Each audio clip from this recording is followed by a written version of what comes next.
Hello friends, મારા YouTube ચેનલમાં આપનું હાર્દિક સ્વાગત છે. આજે હું વિડીયોમાં તમને માહિતી આપીશ કે અમદાવાદ મ્યુનિસિપલ કોર્પોરેશનના પ્રધાનમંત્રી આવાસ યોજના હેઠળના ફોર્મ તમે ઓનલાઈન કઈ રીતે ભરી શકો છો અને કયા કયા ડોક્યુમેન્ટની તમારે જરૂર પડશે એની તમને અહીંયા પૂરી માહિતી આપીશ. તો ફ્રેન્ડ્સ, સૌ પ્રથમ તમે મારી યુટ્યુબ ચેનલને આ રીતે સબસ્ક્રાઈબ કરી દો.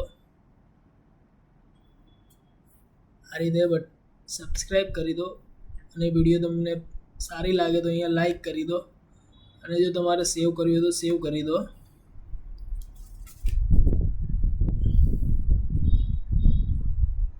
તો ફ્રેન્ડ્સ, એકવાર સબસ્ક્રાઈબ કરી દેજો તો કોઈ પણ આ રીતેની સરકારી સ્કીમનો લાભ લેવાનું તમારાથી ચૂકી ના જવાય. તો સૌ પ્રથમ આપણે આ ફોર્મ ભરવા માટે તમારે કયા કયા ડોક્યુમેન્ટ્સની જરૂર પડશે એની તમને અહીંયા ડિટેલ બતાવી દઉં છું. તો સૌ પ્રથમ આવકનો દાખલો જોઈશે. 3 લાખ સુધીનો આવકનો દાખલો આમાં ચાલશે. પછી ચૂંટણી કાર્ડ ફરજિયાત છે.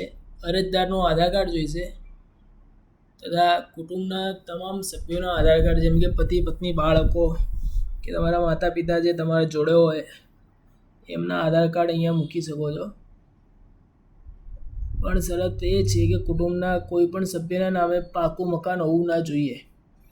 જો તમારા કુટુંબના કોઈ પણ સભ્યના નામે પાકું મકાન હોય તો તમે ફોર્મ ભરાવા લાયક નથી. ત્યારબાદ રહેઠાણના પુરાવા, જેમ કે ભાડા કરાર, લાઇટ બિલ. ત્યારબાદ એક ખાલી રદ ચેકની ઝેરોક્ષ જોઈશે. ત્યારબાદ અરજદારનો ફોટો જોઈશે, અરજદારની સહી જોઈશે અને સોગંદનામું પણ અપલોડ કરવાનું રહેશે. અને જે પણ ડોક્યુમેન્ટ તમે અપલોડ કરો તો એની પહેલાં ઝેરોક્ષ કરાવી અને એમાં તમારી સહી કરી દેવાની, એટલે પ્રમાણિત થઈ જશે. ત્યારબાદ જાતિનો દાખલો જોઈશે. જો જાતિનો દાખલો ના હોય તો તમે જનરલ કેટેગરીમાં પણ આ ફોર્મ ભરી શકો છો. અને ત્યારબાદ સિવિલ સર્જનનું પ્રમાણપત્ર.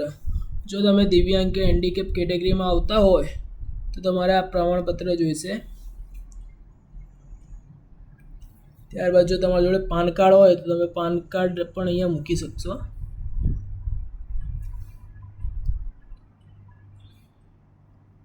તો આપણે સૌ પ્રથમ આપણે અહીંયા ગૂગલ ઉપર લખીશું AMC,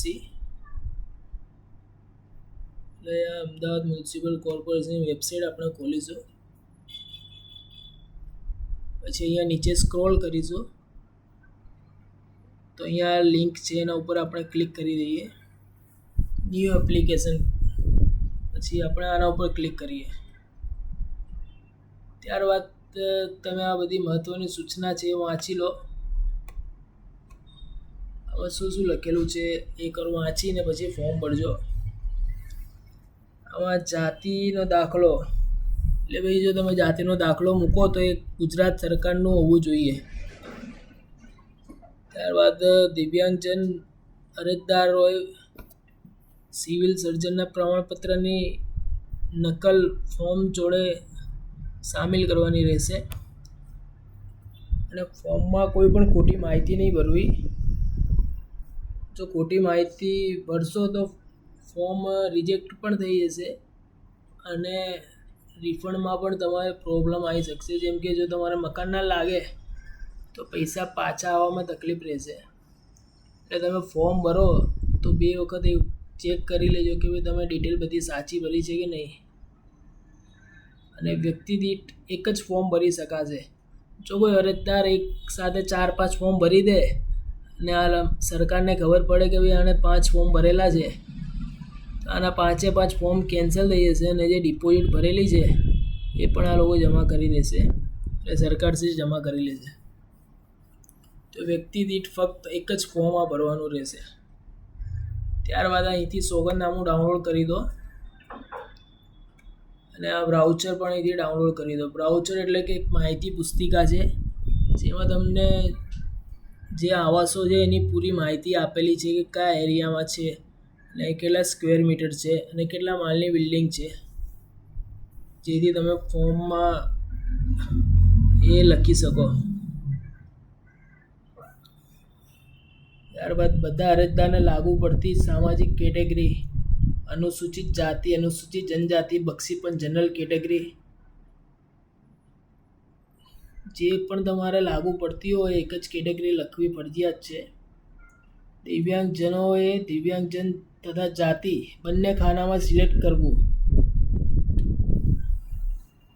એટલે કે ભાઈ તમે દિવ્યાંગજન હો તો તમારે દિવ્યાંગજનના ઉપર પણ સિલેક્ટ કરવાનું, અને તમે જાતિના જે પણ જાતિમાં આવતા હોય એ જાતિ અહીંયા લખી શકો, જેમ કે જનરલ, ઓબીસી, એસસી, એસટી. તો ફ્રેન્ડ્સ આપણે ફોર્મ ભરવાનું ચાલુ કરીએ. આપણે કઈ કેટેગરી છે તો ભાઈ કે બક્ષીપંચ છે મારે, તો હું અહીંયા ઓબીસી લખી દઈશ. પછી જે રીતે આધાર કાર્ડમાં નામ છે એ રીતે તમારું પૂરું નામ લખી દો. ફ્રેન્ડ્સ તમને આ ફોર્મ ભરીને બતાવીશ હું.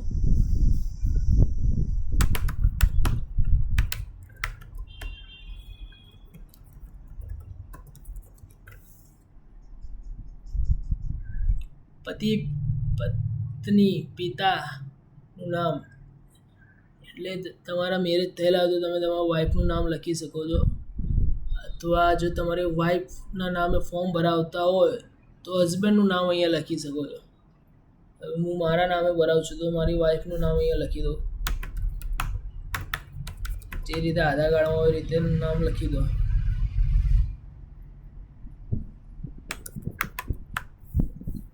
એડ્રેસ તો જે તમારા ભાડા કરારમાં એડ્રેસ હોય એ અહીંયા લખવું ફરજિયાત છે.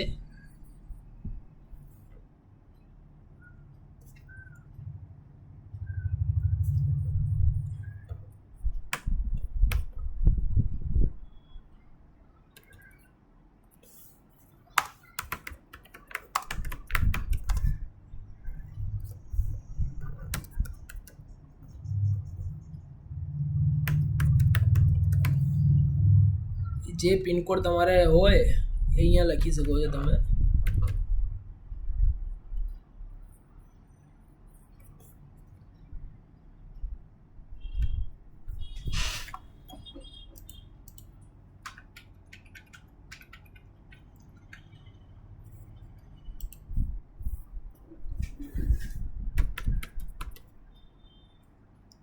અરજદારનું કાયમી સરનામું, આમાં તમે તમારા આધાર કાર્ડનું એડ્રેસ લખી શકો છો.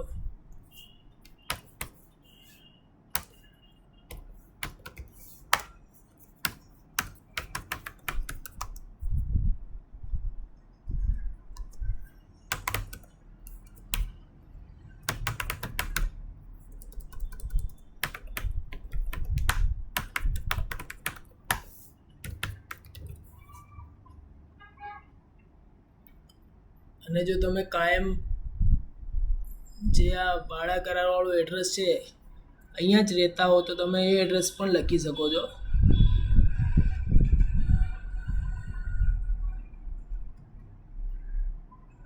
ત્યારબાદ તમારો અહીંયા મોબાઈલ નંબર લખી દો. ત્યારબાદ ઘરના અન્ય સભ્યોનો મોબાઈલ નંબર, જેમ કે તમારા પત્નીનું કે તમારા પિતાનું કે જેનું લખવું હોય એ લખી શકો છો. જેમ કે તમારો નંબર બંધ થઈ જાય તો બીજા નંબર પર કોન્ટેક્ટ કરશે તમને. ત્યારબાદ ઈમેલ એડ્રેસ જો તમારી જોડે હોય તો તમે લખી શકો છો, ના હોય તો તમે છોડી દો. ત્યારબાદ અરજદારનું વૈવાહિક દરજ્જો, જો તમે લગ્ન કરેલા હો તો મેરિડ લખી દો, અનમેરિડ હો તો અનમેરિડ. પછી આ જે કેટેગરીમાં આવતા હોય તો એના ઉપર ક્લિક કરી શકો છો તમે. આપણે પરણિત છીએ તો એ લખી દઈએ. ઉંમર, તો ઉંમર જે હોય તમારી અહીંયા લખી દો.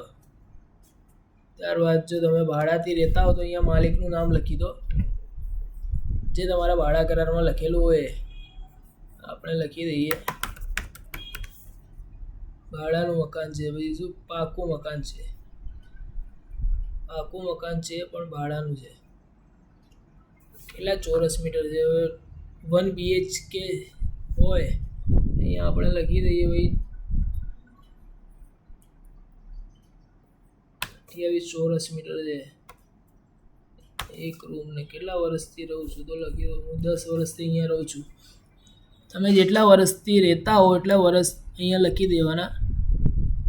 ત્યારબાદ આપણે નીચે મતદાન ઓળખપત્ર નંબર, વોટિંગ કાર્ડ ફરજિયાત છે. જે તમારો વોટિંગ કાર્ડનો નંબર હોય અહીંયા લખી દો.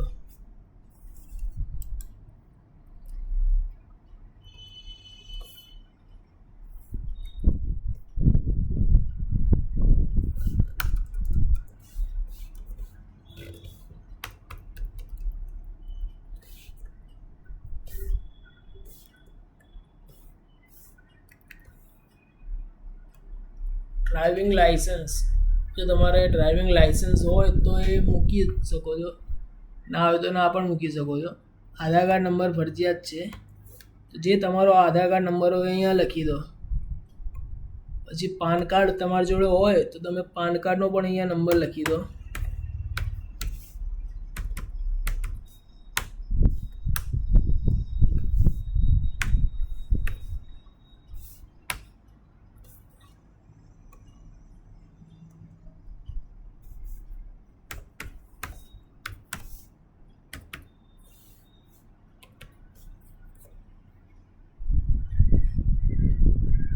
અહીંયા રેશન કાર્ડનો નંબર લખી દો.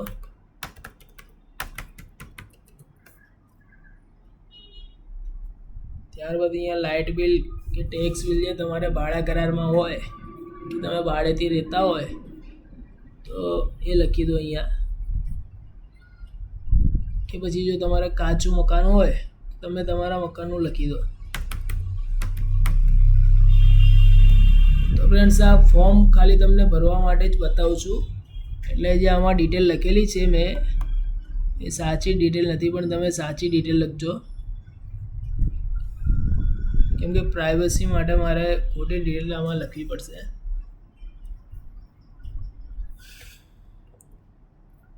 ત્યારબાદ આધાર કાર્ડ મુજબ પૂરું નામ લખી દો. જે રીતે અહીંયા સૌ પ્રથમ મારું નામ લખી દઈશ.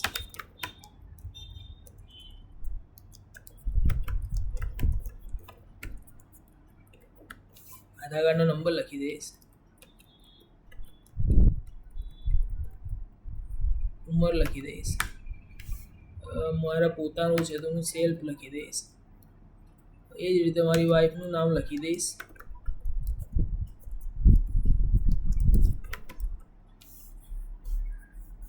એમનું પણ આધાર કાર્ડ નંબર લખી દઈશ. એમની ઉંમર લખી દઈશ. એ વાઈફ તો અહીંયા એ બાળકો હોય તમે અહીંયા લખી દો.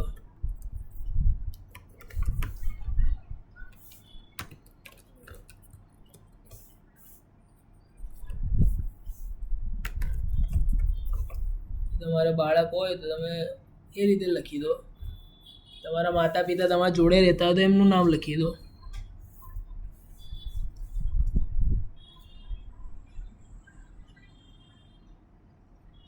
જેમ કે અહીંયા લખેલું, અરજદારે કુટુંબના સભ્યોની વિગતોમાં જેટલા સભ્યોનું નામ હોય એ તમામના આધાર કાર્ડની નકલ ફરજિયાત સામેલ કરવાની રહેશે.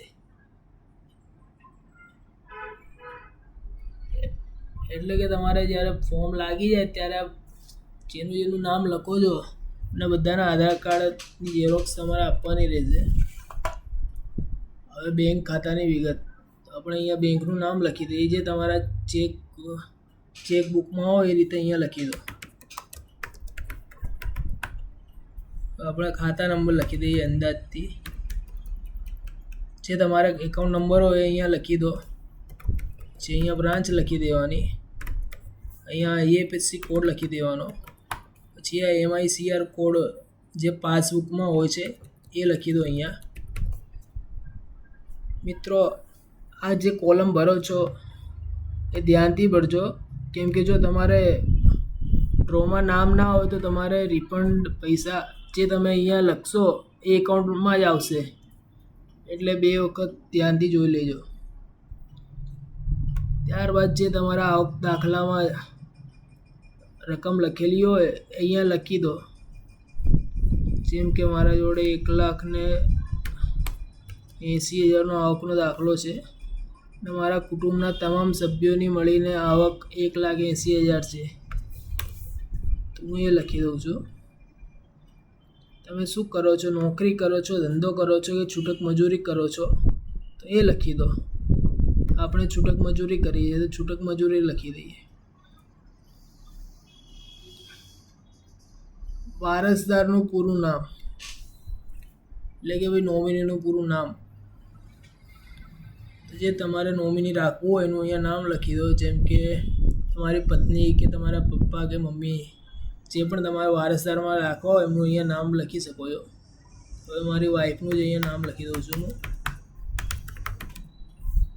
અટક. એટલે સૌપ્રથમ અટક.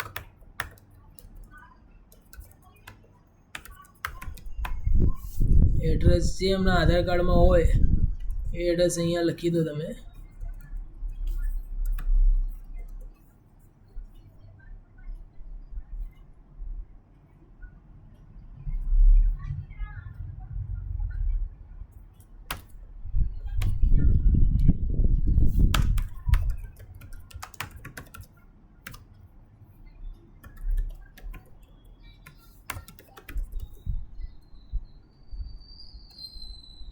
અરજદાર સાથેનો સંબંધ.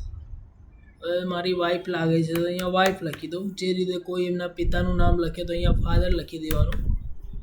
મમ્મીનું નામ હોય તો મમ્મી, પતિનું નામ હોય તો હસબન્ડ લખી દેવાનું. હવે ફ્રેન્ડ્સ 11 નંબરની કોલમ છે એમાં લખેલું છે કે અરજદારના પસંદગીના સ્થાનની અગ્રિમતા ક્રમાનુસાર જણાવો. ભાઈ કે ભાઈ ટોટલ 11 જગ્યા છે, એમાંથી તમારે જે પસંદવાળી જગ્યા હોય એ તમે પહેલાં લખી શકો છો. જેમ કે તમને જેની ડિટેલ અહીંયા નીચે આપેલી છે કે ભાઈ તમારે નિકોલ પસંદ છે તો સૌથી પહેલાં તમે અહીંયા નિકોલ લખી દો. પછી તમને ઓડવ પસંદ છે તો આ 7 નંબરનું છે તો આપણે અહીંયા ઓડવ લખી દઈએ. 7 નંબર ઓડવ.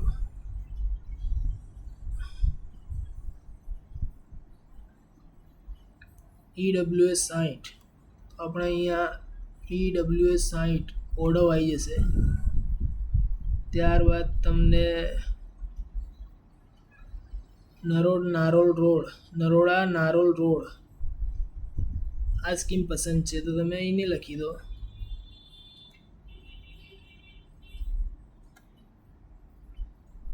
ત્યારબાદ જો તમને સરખેજની પસંદ હોય તો તમે અહીંયા સરખેજની લખી દો. ના હોય તો ના લખો. એ રીતે તમે ક્રમ વાઇઝ લખી શકો છો. કે ફક્ત તમારે ખાલી આ નિકોલ, નરોડા અને મોટેરા ખાલી આ 4 સ્કીમ જ રાખવી છે કે ભાઈ મને આટલા વિસ્તારોમાં જ મકાન જોઈએ છે. તમે ખાલી 4 લખી શકો છો. અને તમારે આ બધી જગ્યાનું લખવું હોય તો તમે બધી જગ્યા લખી શકો છો, પણ એમાં જે તમને પસંદ હોય એ સ્કીમ તમે ઉપર રાખી શકો છો. હવે ડોક્યુમેન્ટ અપલોડ કરવાનું છે. સૌ પ્રથમ આવકનો દાખલો અપલોડ કરવાનો છે.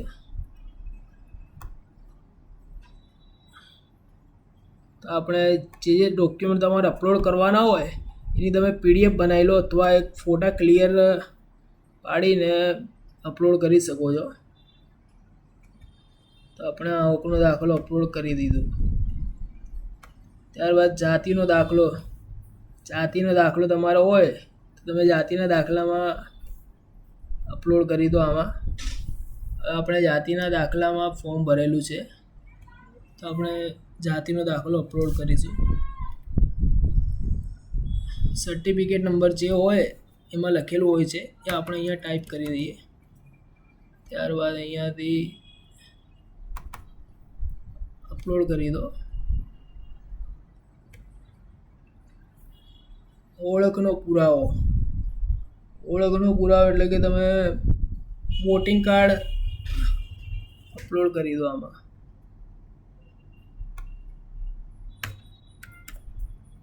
વોટિંગ કાર્ડનો નંબર લખી દો. પછી વોટિંગ કાર્ડ અપલોડ કરી દો. પછી આધાર કાર્ડ અપલોડ કરી દો.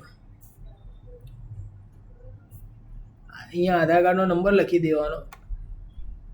ત્યારબાદ તમારો આધાર કાર્ડ અપલોડ કરી દો. મિત્રો જે પણ તમે ડોક્યુમેન્ટ અપલોડ કરો એ ક્લિયર હોવા જોઈએ, જેનાથી તમારું ફોર્મ રિજેક્ટ થશે નહીં. અપલોડ દસ્તાવેજ રહેઠાણ માટેનો પુરાવો. મિત્રો આ રહેઠાણ માટેનો પુરાવો છે તો એમાં તમારે જેમ કે ભાડા કરાર હોય તો ભાડા કરાર મૂકી દેવાનું, અને પતિ પત્નીનું આધાર કાર્ડ. એમાં ટોટલ 3 વસ્તુ એક સાથે સ્કેન કરીને અપલોડ કરવાની રહેશે. તો આ સૌ પ્રથમ આ સ્કેન કરીને એક ફાઇલ બનાવી દો.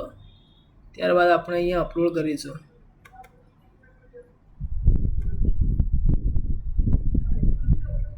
પછી અપલોડ દસ્તાવેજ, ખાલી રદ ચેક નકલ, એટલે કે એક ચેક લેવાનો, એમાં તમારે 2 લીટા કરી દેવાના અને એની ઝેરોક્સ કરી અને એ પણ અપલોડ અહીંયાથી કરી દેવાનું.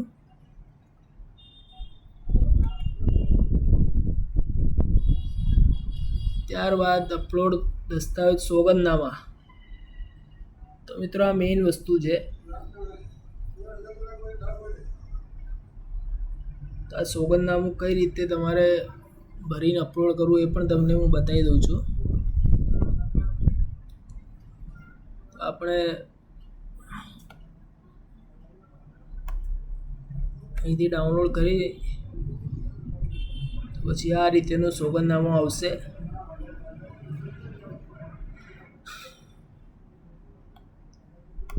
આની પ્રિન્ટ પહેલાં કાઢી દેવાની, પછી તમારે હાથથી ભરી દેવાનું, અને કઈ રીતે ભરવું એ પણ તમને બતાવી દઉં છું.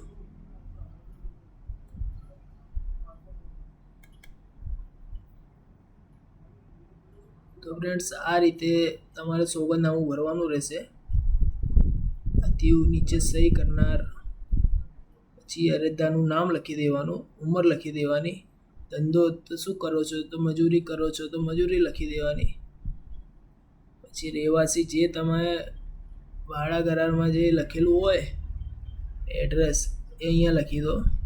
તાલુકો અને જિલ્લો લખી દો. ધર્મે હિન્દુ, જે તમે આવતા હો હિન્દુ, મુસ્લિમ, શીખ જે પણ તમે હો એ અહીંયા લખી શકો છો.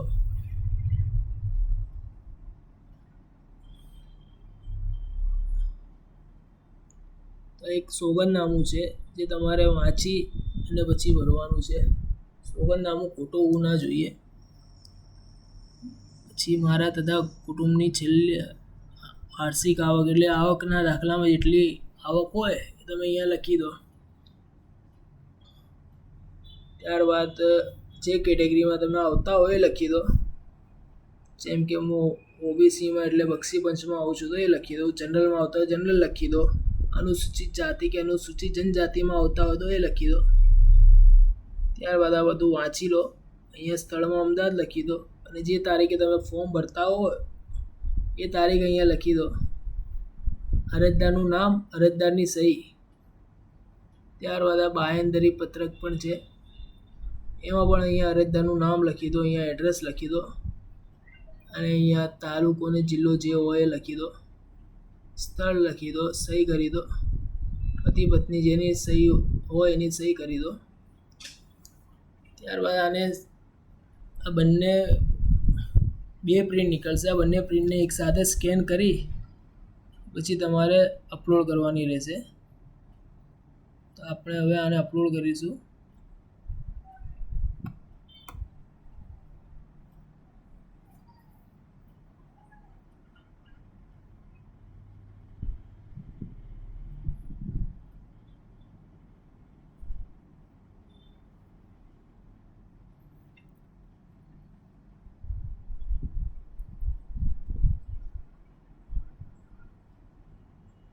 પાછા આપણે અહીંયા આવી ગયા છે ફોર્મ ઉપર.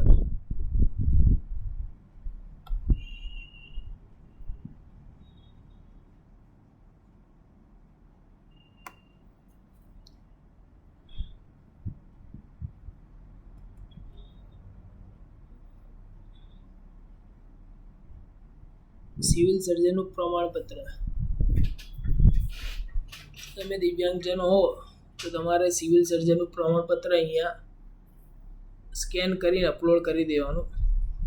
ત્યારબાદ ફોટો અપલોડ કરો. એટલે અરજદારનો ફોટો અહીંયા અપલોડ કરવાનો.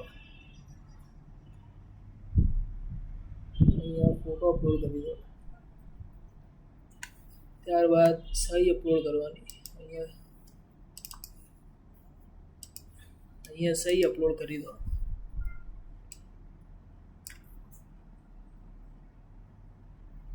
યુએલસી અંતર્ગત પાત્રતા ધરાવતા લાભાર્થીઓ છો તમે તો આ કેટેગરીમાં જે આવતા હોય તો એ લોકો અહીંયા યસ કરી દો. તો એમને શું આ ફોર્મ ભરી અને ત્યાં રૂબરૂ જમા કરાવવા જવું પડશે.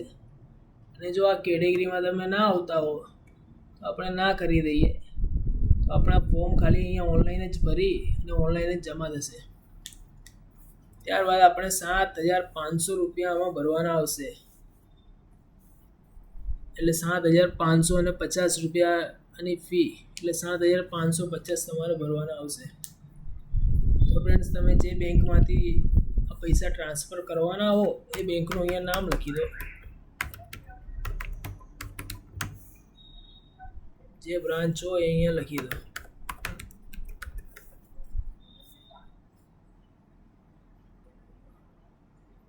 પછી એક વખત આ ફોર્મ વાંચી લો તમે.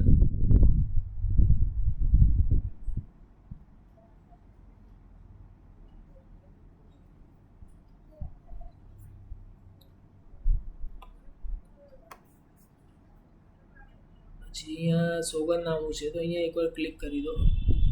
પછી આપણે અહીંયા કેપ્ચા રિફ્રેશ કરી દેવાનું. તમે આ કેપ્ચા રિફ્રેશ નહીં કરો તો શું તમારું ફોર્મ નવેસરથી પાછું ભરવું પડશે. તો આપણે આને રિફ્રેશ કરી દઈએ કેપ્ચાને ખાલી.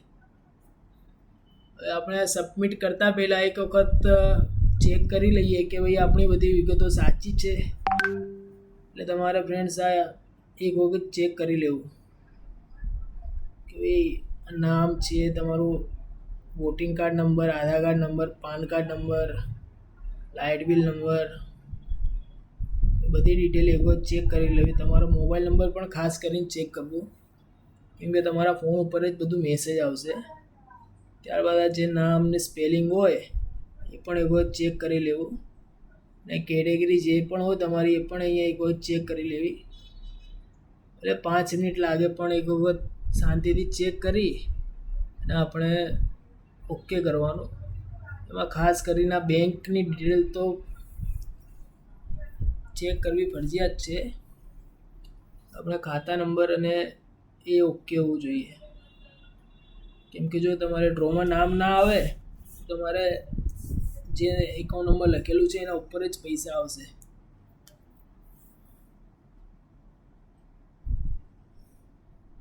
તો ફ્રેન્ડ્સ, આપની ડિટેલ બધી ઓકે છે. તો આપણે હવે ફોર્મ સબમિટ કરીશું.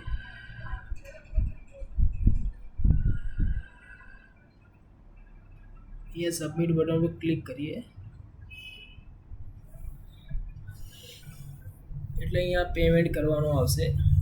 ટોટલ 7,550 રૂપિયા તમારે આમાં ઓનલાઈન કરવાના રહેશે. તો તમારે ડેબિટ કાર્ડથી કરવા તો ડેબિટ કાર્ડથી કરી શકો છો, નેટ બેન્કિંગથી કરી શકો છો, યુપીઆઈથી કરી શકો છો અને QR અને ભીમ યુપીઆઈથી પણ કરી શકો છો. આપણે આ યુપીઆઈથી કરીએ.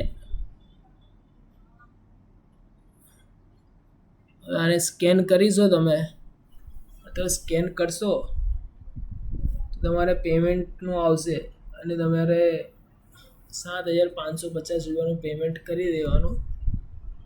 ત્યારબાદ પેમેન્ટ સક્સેસ થઈ જાય તો તમારે નવી લિંક ઓપન થશે. એમાં તમારે ફોર્મ અને પેમેન્ટ કર્યાની રિસિપ્ટ આવશે. તો એની પ્રિન્ટ કરાવીને સાચવીને રાખવી. તો ફ્રેન્ડ્સ, જો તમને વિડીયો સારી લાગી હોય તમે લાઈક કરી દેજો અને સબસ્ક્રાઈબ કરવાનું ના ભૂલતા.